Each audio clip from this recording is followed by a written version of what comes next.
Britain's nuclear-powered hunter-killer submarines are on a state of constant alert. Revolution's 5-0. Submarines are key to the first line of defence of the United Kingdom. Threat submarine in the area. Part submerged spy. One contact visual. It's about making sure that harm doesn't reach our shores. Part deadly weapon. This is a ship of war. It is designed to inflict damage on other people. Standby TLAM engagement. That is the whole purpose of the submarine, is to deliver violence to the enemy. Fire! For decades, it's been a closed world. We're the silent service. We don't generally talk about ourselves. Max trying to course is 091. One sweep there, one contact visual. For the first time ever, this series has full access to a British submarine on patrol, as we follow HMS Turbulent on her final deployment. It's the story of 130 men in an isolated, cramped and close-knit world, thousands of miles from home and family. So I just thought I'd phone you up and tell you how much I love you. On a mission where discipline is paramount. You can get the odd fight. In 3 months, you've been in front of me twice, which I think is unacceptable. Teamwork is crucial. We're a brotherhood that drive this submarine. Amazing, isn't it? Middle of the ocean, British submarine, British helicopter, doing their jobs. And danger is ever present. You're not sure when anything's going to go wrong, because obviously we've got a nuclear reactor, so everything has to be done in a safe procedure. You'll have seen the news with regards to Libya.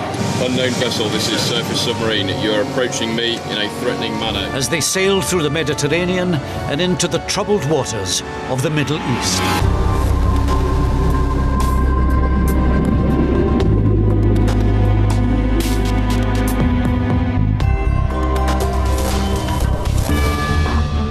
In this episode, the crew has Libya in its sights once more. Bearing that, 210. A sewage leak threatens the mission. I appear to have slop all over my cabin. Buster's in trouble again.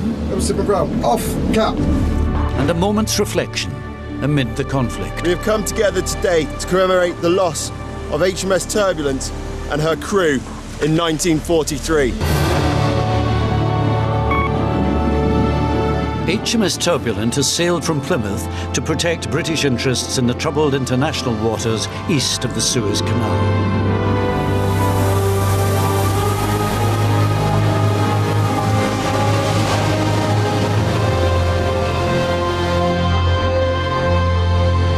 Once underway, she was diverted to the central Mediterranean to join NATO's operation against the Gaddafi regime in Libya.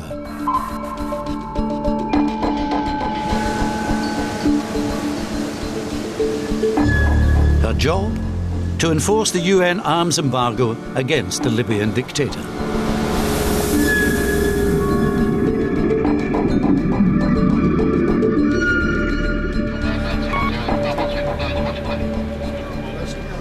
Captain, sir. The TSC is on VoIP, wishes to speak to you. Okay. Commander Ryan Ramsey has served on Dutch and American submarines during his time in the Royal Navy. He has commanded Turbs for 2.5 years. TSC, this is the captain. I'm good, mate. How are you? Yeah, exactly. The boat has replaced HMS Triumph, which launched Tomahawk missiles at Libyan targets, making Turbulent the only British submarine left on 2 hours' notice to fire. The captain is coordinating a practice Tomahawk, or TLAM strike, with his headquarters based just outside London. Oh, it's unclear, isn't it? Clear as mud. No, but it's everything we discussed at no group. So Well, wait and we need see. to get this TLAM-X in to prove the Block 3 system works. Yep. And that's the key thing to making sure we're fully prepared for anything that comes on at this point. Roger, sir. Standby TLAM engagement.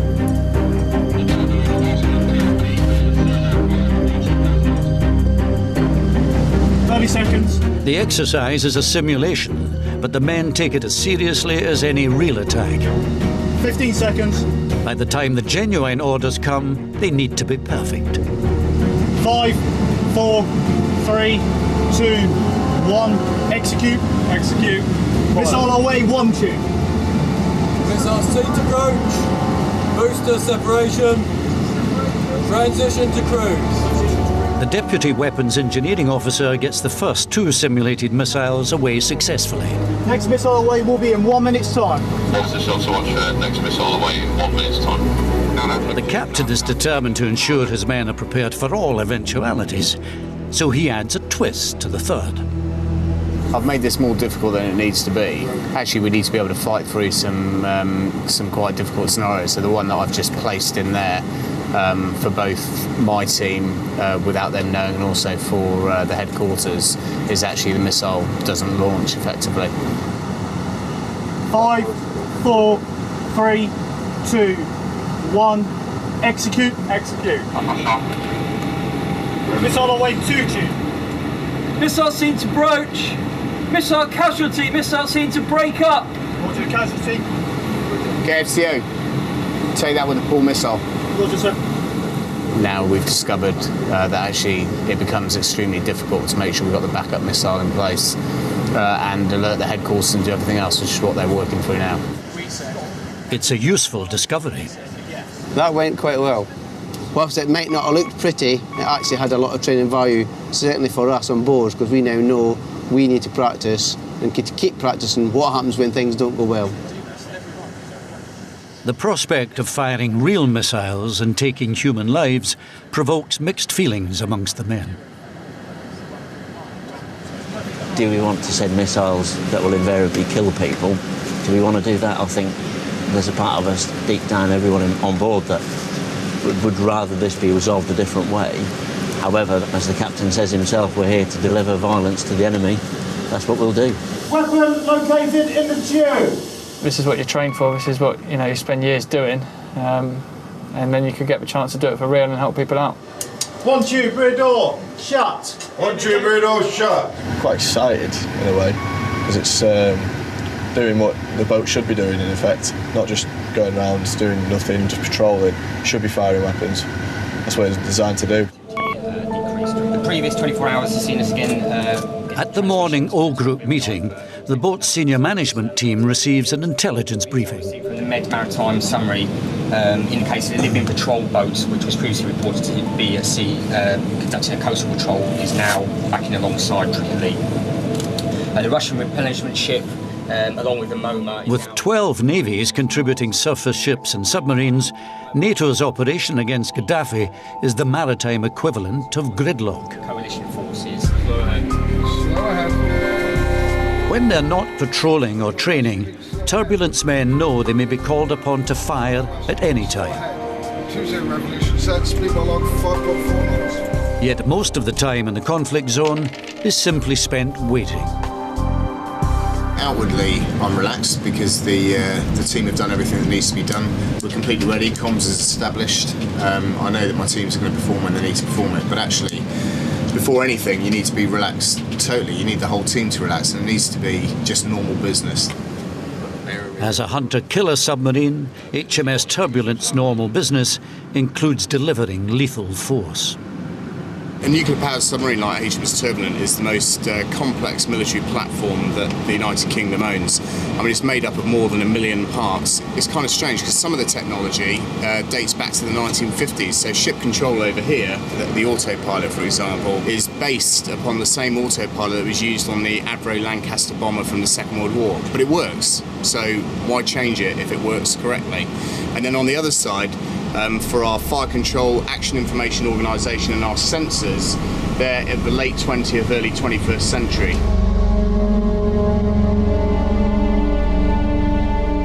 But just when they need it to be performing at its peak, the submarine's about to let them down.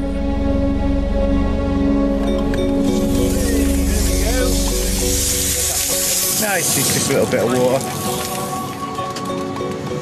I appear to have slop all over my cabin.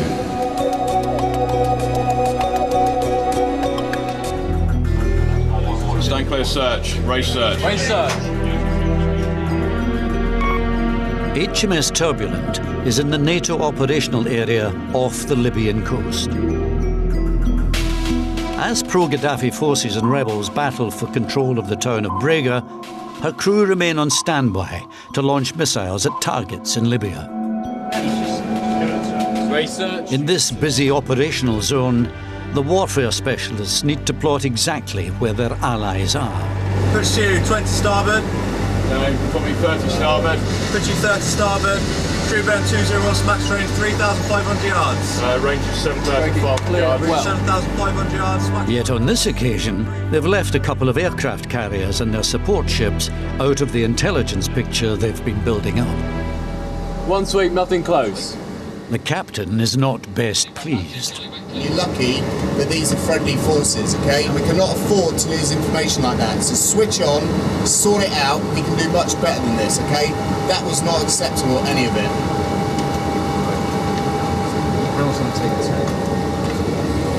Right, fellas, we need to learn to react quicker, right? When the tempo changes like that, we need to learn to react quicker, right? Okay. All positions also right to report standby brief. Still hold the ANAPS 116 at plus 13. Intention now is to adopt an intermittent all-round look on the search periscope until this unit has withdrawn before raising the F6 mast. Then a brief stand report.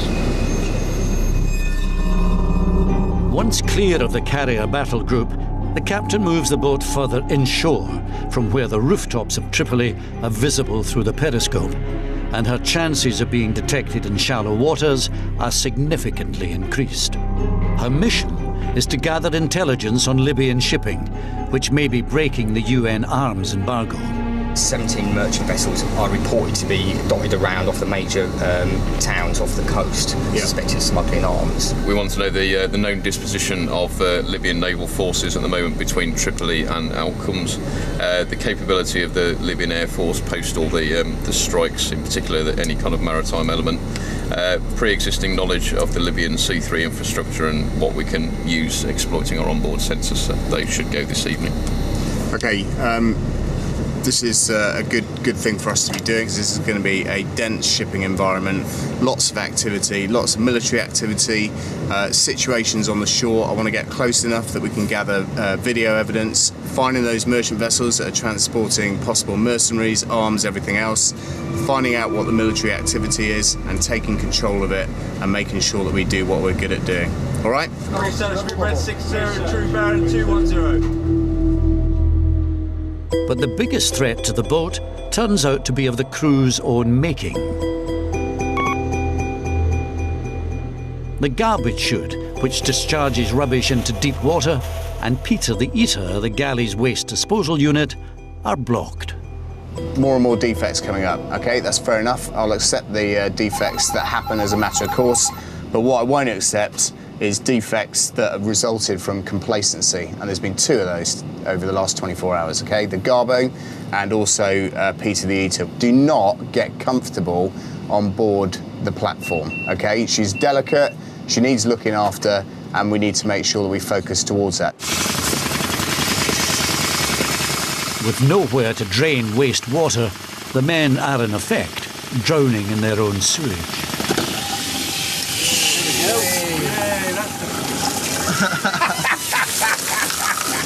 It's pissing all over me. Just make sure the galley staff aren't throwing any more water down there. The failure of the boat's waste disposal system is wreaking havoc, especially in the galley. And the man who's going to have to solve it is marine engineer Dan Gardown. Born in Germany, raised in New Zealand, Dan is a consummate British patriot. He prides himself on his knowledge of turbulent. The waste in the galley goes through a machine called Peter the Eater, which mixes up and mashes up any sort of bones, food waste, material, grey matter, and turns it into a slop so that we can discharge it through the sewage hole valve. But because the chefs put their cardboard through Peter the Eater, that's gone into the slop system, which basically is backing up the sinks and the scuppers. It's a bad day. Bad day to be working in the galley. And all fingers are pointing towards us, but it's an old boat, old pipes. And there are miles of pipes. Control room, cab space, time tower. When things go wrong at sea, there's no one Turbulent's crew can call to help them out. They need to be totally self-sufficient. Captain's cabin sink, BWA scupper, DOF Space Scuppers. The DOF Space Scuppers. Here we are, another glorious day in Her Majesty's Royal Navy. Oh, shit, he's dead. Seems all right. Until they start blowing again. I've been on this boat now for 5.5 years without blowing roses up my own arse. I've got quite a lot of experience on here. I know how she runs, I know how to tweak her and all her little nooks and crannies and all her faults and defects. I'll poke my head round there and see.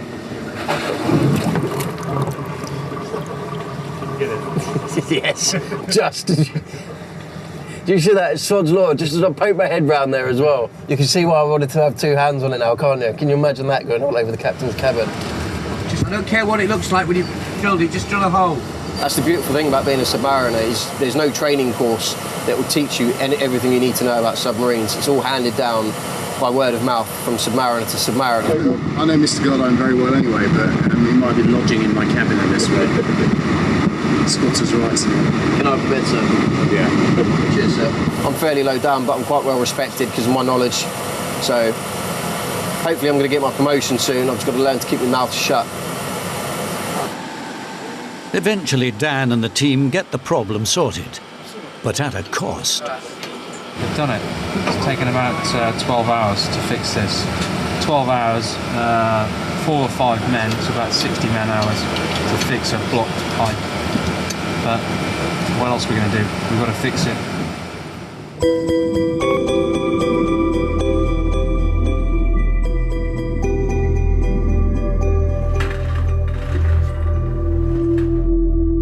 Richard Farrow is the boat's logistics officer. He joined the Navy straight after graduating from university. He's got the most difficult job on the boat, but now he's under intense pressure to up his game. He's days away from taking his basic submarine qualification, which he desperately needs to pass.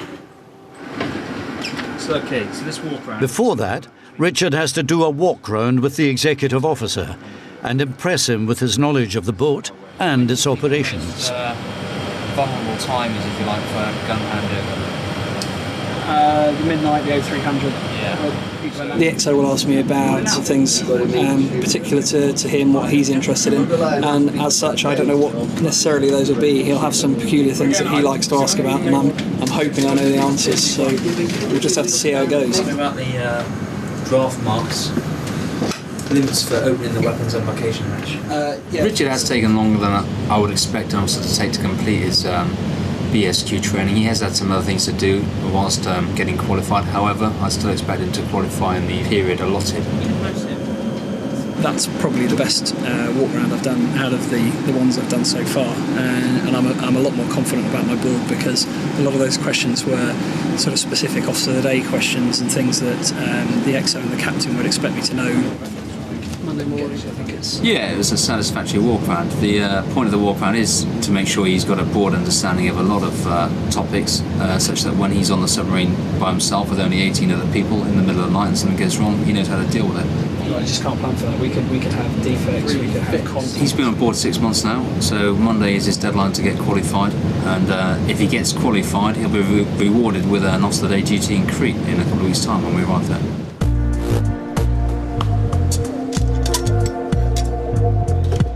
Every bit as vital as the submarine's wardroom is its galley, where 3 chefs cook 400 meals a day. Yeah, it's important. You've got to have good food, otherwise we just get it all the time. We've got a 130 crew, they're all food critics, every single one of them. There's only 3 of us actually trained to cook on board, but they're all excellent chefs. Today's Wednesday, so it's curry day. So the chefs have made 2 curries, chicken tikka masala and a lamb madras. Traditionally we'd have fish and chips on a Friday, roast dinner on a Sunday, pizza on a Sunday night. We don't like to change things too much. The boys know what day of the week it is by what's on the menu normally. But there's food for the soul as well as for the stomach. Every Sunday, a church service. It attracts both committed Christians. Father in heaven, who the baptism of Jesus in the river Jordan, proclaimed him your beloved Son, anointed him. And those who, like Buster, are lured by the prospect of coffee and chocolate biscuits. Don't you think it's bizarre that we're having a church service and we're 12 hours notice far too long to live. It becomes an occasion to discuss the ethics of their current mission. If it's not in the name of anything religious, it's purely a political or military act, how can you lot kind of justify that in your own act? Our aim isn't to kill people, it's to help defend the rights of whoever we're choosing to defend. Force for good. Yes. It's an interesting conundrum, the whole how you deal with that, but actually I don't think there's an issue, just get on and do it. But that's my responsibility to say, so you don't have to worry about that. So leave it easy. Max trying to course north, speed 12 knots to strike 1,000. As the church service continues, up in the control room, the officer of the watch has had his suspicions raised by a merchant vessel leaving Tripoli harbour. So there are a possible visual contact zone involving game deep to 30 metres for doing 12 knots for 12 minutes. The captain and the XO are forced to leave the service. Stand by, submarine going deep to 30 metres. More than 140 minutes, drive on down. This may be a routine procedure as it comes out of Tripoli. If it does increase in speed, then and pass out of territorial waters, then it will become into our sort of range of activity. We can then go in, get a name recovery off the side of the vessel. So it's this contact track 37. So he's at range, probably 15,000 yards, about 30 starboard, probably 40 actually. Got a time attack will last of 19 minutes at 15 knots. Speed is 15 knots. Like all submarine officers, Gareth can quickly calculate intercept courses just using mental arithmetic. 22 minutes. Turbs sets off in pursuit. Officers Officer Watch, hold report, standby brief. Intention is to attempt to bin track 37. This contact is at range already with an ATB of 40. Going to attempt to change.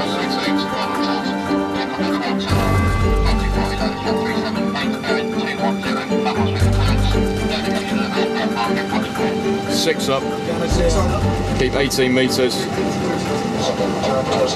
Sims VT. Gareth's calculation was spot on.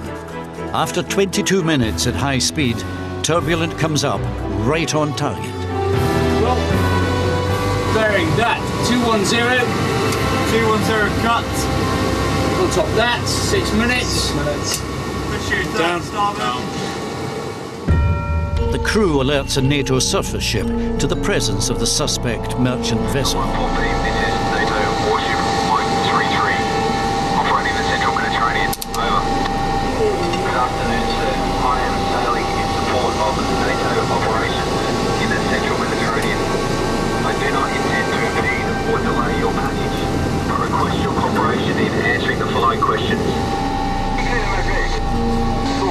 But as they close on their quarry, they hit a problem. A plane overhead, searching the water. It may not be the enemy, but for a vessel that depends on stealth, the risk of being spotted is too great. So Turbs pulls out. The majority of detections by aircraft are either by radar or more likely actually by somebody actually looking out the window and seeing the periscope feather, particularly at the moment when the sea state's so low. It's so flat calm out there that it's quite obvious that there's a periscope there moving through the water. Okay, I'm happy to stand down the bint manning for now, any extra manning, and I'll stand the watch 2 again if we need it.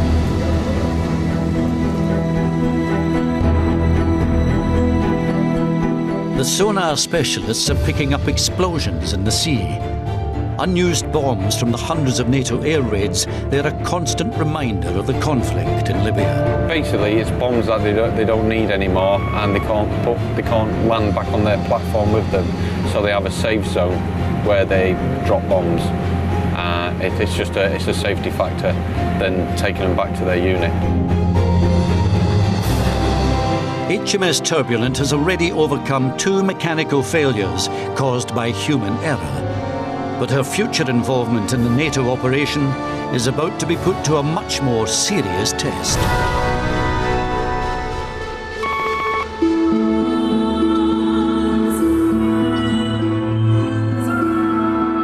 For the past week, HMS Turbulent has been patrolling off the Libyan coast, gathering intelligence on shipping. But even in the conflict zone, normal life on board continues. For Richard, this means preparing to take his long overdue basic submarine qualification. Passing his BSQ will enable Richard, who's on an official warning, to stand watch as officer of the day when the boat is in port. Not just his pride, but his career is at stake. It's a £500 million worth of submarine. It's got a nuclear reactor on it, and I want to make sure that you are going to, you've got the requisite knowledge to make sure that the submarine is looked after safely, that you call the heads of the department and myself at the right time in order that we can take action. And actually the huge workload that is imposed on you as officer of the day alongside that you're able to cope with that. We're not here to trip you up, catch you out. We're here to make sure that you've got the requisite knowledge to lead your team effectively and keep the submarine safe throughout all of those demanding things. Okay, do you understand? Yes, sir. Okay. Why do we need to control access to it? The 4 most senior officers on the boat subject Richard to a 2-hour round of questioning. Then it's a nervous wait outside the wardroom while they deliberate. He's answered these questions. When you go off piste a bit, he's a little bit unsure, but I think he knows enough, certainly from his walk rounds, to be bottom line is I think he'd be a safe officer today. It's not as if this is all new to him.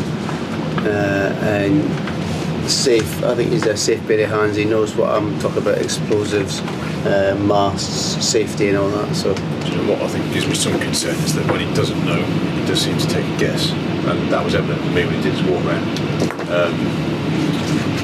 In the main, this is a level of performance that is satisfactory, but I think for someone who's got the level of experience and the professional sort of background and aspirations, I would expect perhaps a little more, but satisfactory nonetheless.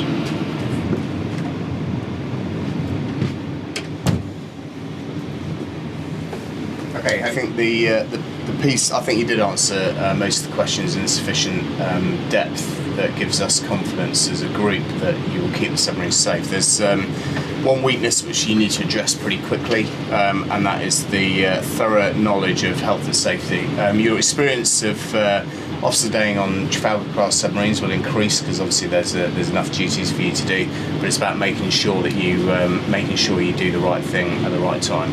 But well done. Thanks, sir. 6 months late, Richard's finally made it. It's taken me too long, but a huge relief that it's done, and I'm actually going to, I think, sleep very well with a bit of pressure off.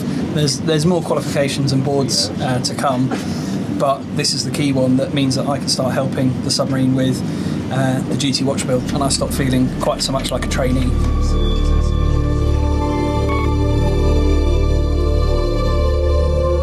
Turbulent's crew is under constant pressure to reduce noise.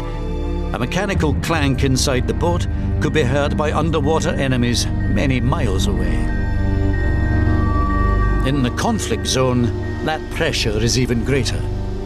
Today, the job of keeping the submarine silent falls to Chief Petty Officer Matt Ling. Matt joined the Navy aged 16 and has served more than 22 years on submarines. See, that's something like this is quite badly stowed. It's a piece of our alongside firefighting equipment, but it's heavy, it's big, it's not stowed down properly, and it's making contact with the pressure hull. So obviously, if that rattles around, that'll create a big ugly transient, i.e. a big noise through the water. I always wanted to be a submariner. It was just doing something that not everybody gets a chance to do. It was going underwater and carrying out submarine warfare on a submarine covertly. It was the whole ideology behind being undetected and being silent, basically. You know, there are aspects of the job that I don't enjoy. Certainly the being away and the isolation, but that's something we learn to deal with. But I still get really excited about submarine warfare. It's something that really does flick my switch still. Matt's team includes Buster Brown, who is about to attend his second captain's table. He returned late from a brief stop alongside in Plymouth after the Fost inspection. Got a cap. Yeah, Less than 2 years into his submarine career, former fish farmer Buster can expect a much harsher punishment for reporting late a second time. After I've read you the charge, I'll then stand you at ease, okay? Most of the time, relations between the crew are relaxed. Not here. This is old-school Navy discipline. Able Simon Brown. Able Simon Brown. Off, cap. Do you understand the charge against you? Yes, I do, sir. Have you had sufficient time to prepare for this hearing? Yes, sir. You are charged as follows. Coxswain, read the first charge. Sir, Able Seaman Warfare Specialist Andrew Brown did on the 18th of March 2011, without reasonable excuse, failed to attend his place of duty on board HMS Turbulent at 0800. Do you admit or deny the charge? I admit it, sir. Do you or your assisting officer wish to make a plea of mitigation? Me, myself, sir. Okay. Sir, there isn't a lot I can say about the charge brought against me, as I'm clearly guilty of the offence. To oversleep and be adrift is personally embarrassing and unacceptable, and I'm honestly sorry to have to be standing here in front of you today. However, after taking your previous advice about my personal situation, I've done what is necessary. The conclusion that I've come to time and time again is that I do want to do this. I do want to be the good submariner that I know I can be. I would like to take this opportunity to apologise and ensure to you that nothing like this would ever happen again. So, sir. Okay. Sir, I believe Brown's words are genuine. I also believe that he's truly remorseful for his appearance again at your table. Professionally, I have no concerns with regards to his development. He has shown drive and determination within the development of his task book, and I see no reason why, potentially, he's not capable of completing this early. Okay. Having found a charge proved against you, I award you 3 days stoppage of leave to be put in place in Fujairah. This is not your first offence. You've only been on board my submarine for 3 months, and in 3 months you've been in front of me twice, which I think is unacceptable. This hearing is now concluded. Able Simon Brown. On, cap. Right turn. Quick march, right wheel. Right, chops. Turn him round and make sure he's getting the right way, okay? And that's for all of us. Yes, sir. Okay? Carry on, sir. Yes, please. Thank you, sir. Formalities over, Commander Ramsey offers a little advice of his own. You carry on at the rate of work you do, then you've got a real chance of success. When we get to Fujairah, you're going to you'll have your stoppage of leave, but after that you're going to go ashore. And your big challenge, which I think is one of the key things you need to take care of, is alcohol. Because if you drink too much, you're going to wake up late and you're going to end up in front of me again. If you drink too much, it's all about how you control yourself when you drink, etc., etc. So do not, and I'm giving you a warning now as your captain to one of my men, do not allow yourself to get in that position. Promise me that you're going to do the right thing with this. I will do, sir. I'm not, this is my chance, isn't it? It's my chance. Well, make sure you take it. All right. Okay, thanks very much.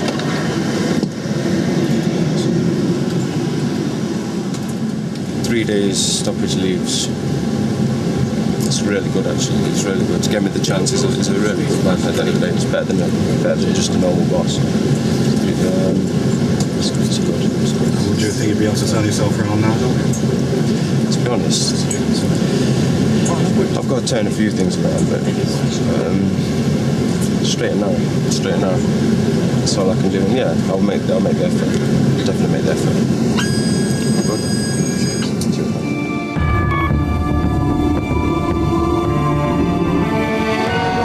Turbulent's nuclear reactor powers 2 steam generators used to produce air, water, electricity, and crucially, the energy to propel the boat.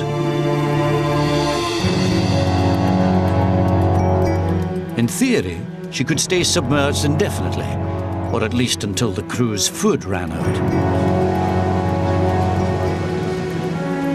But now one of the generators has developed a mission-threatening fault, and Ben Stafford has to fix it. So the main focus of today's effort has been getting ready to repair the starboard feed flexi. Last night we were very unfortunate and we suffered a significant defect on our system, which is used to generate steam to propel the submarine and generate electrical power as required. The Marine Engineering Officer has requested a flexible hose be flown out from the UK immediately to replace the stricken component.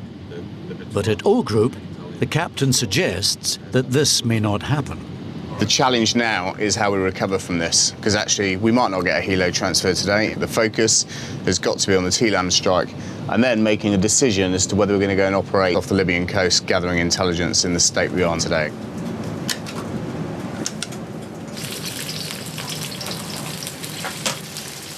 Though there is sufficient power to meet Turbulent's everyday domestic needs, the boat can only generate half speed.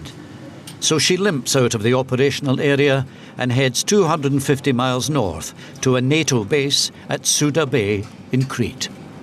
Good evening, men. It's XO speaking with the world at 1900. As you are aware, we are heading to Suda Bay in order to embark stores to rectify a defect on the feed system. However, do not lose focus over the next 72 hours, as we will remain at 12 hours notice to fire TLAM. And so long as the situation in Libya can be described as at best unstable, there's every chance we will fire TLAM next week. Enjoy your fishing ships, men. This is the XO. That is all.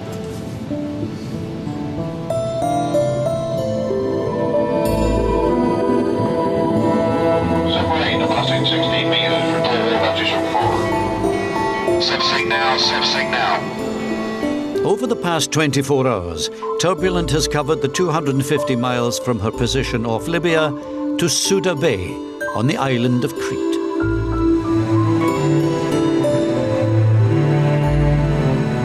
Royal Navy stores have arranged for the spare parts Turbulent desperately needs to be flown out from the UK. We're still at 12 hours notice to fire, even though we're on the surface here and close to Crete. So actually, once we've recovered these, we need to get back out as quickly as possible, back into dive water, start heading back towards where we need to be in order to use Tomahawk if required in the next few days. This is HMS Turbulent's first contact with land since she left Plymouth. 10, roger. The boat picks up mail for her crew along with spare parts. Thanks, man.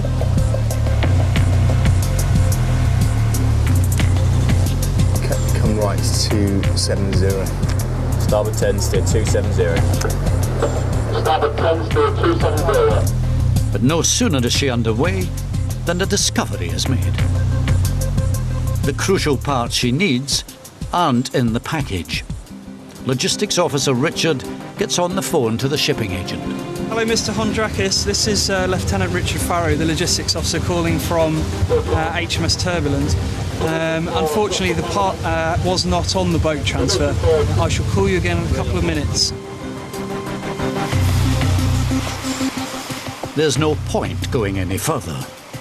As the boat waits, Richard finally gets through to Mr. Hondrakis. But obviously we did not get the O-rings and the flexibles.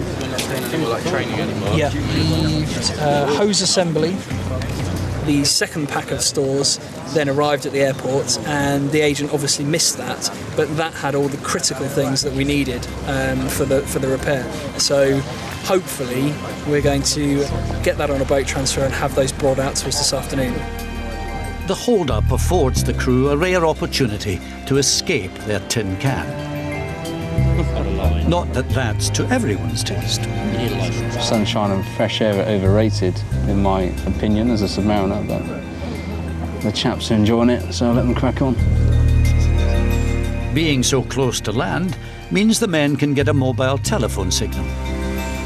I can't say where we are or what we're doing, but we're just on the surface at the moment, and really quick opportunity to make phone calls, so I just thought I'd phone you up to tell you how much I love you. Meanwhile, it turns out the missing flexible hose never left the UK, leaving the captain with an almighty problem. Yeah, well, the situation is at the moment that the stores we really need haven't yet arrived in country, so they can't be transported out to us.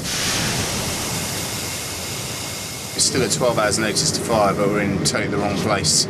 to be able to fire, and actually at our limited speed, trying to make it to where we're supposed to be able to fire in 12 hours. We're on the verge of that now.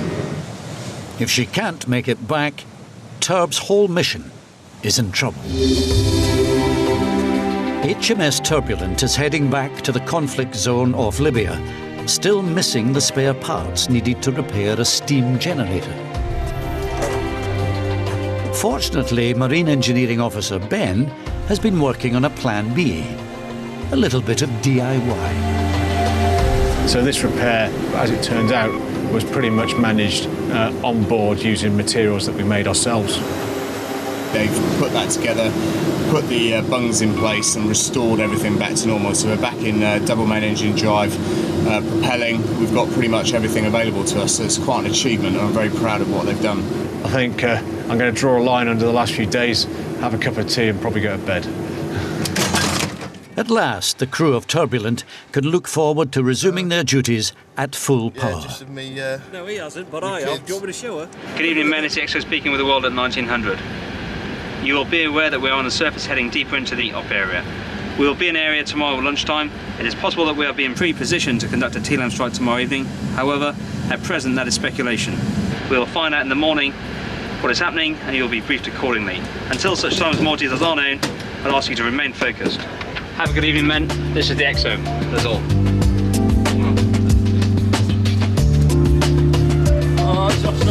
Most of the crew works 2 6-hour watches every day. But when they're not sleeping, there is limited scope for leisure activities. I'm a firm believer, more time spent on my bed asleep, the shorter the trip is. Obviously, there's only so much kit you can get, so I tend to watch DVDs and things like that. And that's basically it. That's the sum of my existence. If I'm not watch-keeping, I'm sleeping.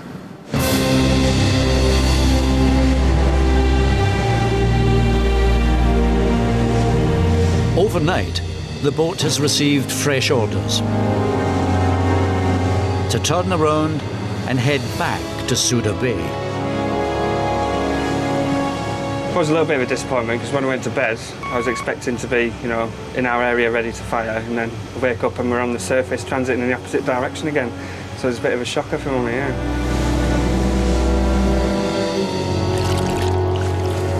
To be honest with you, it's a bit of a pain in the arse, isn't it?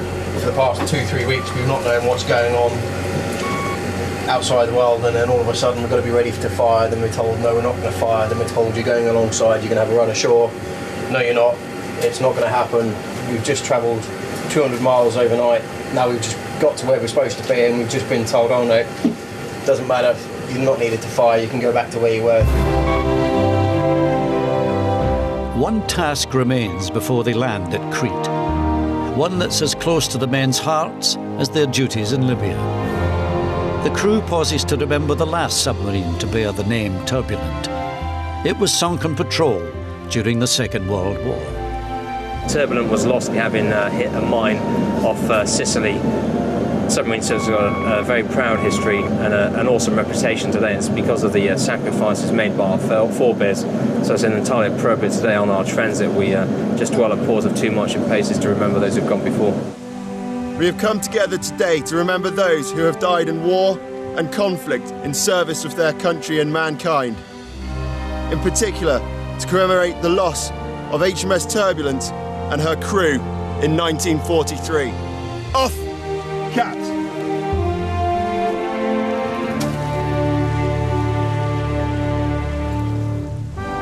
Carry on. HMS Turbulent, ha! To your duties, turning right, full out!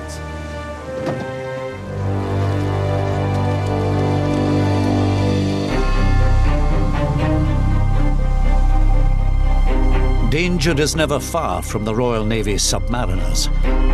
The next leg of their transit will take them to the Suez Canal and see them hunting down pirates in the volatile waters beyond.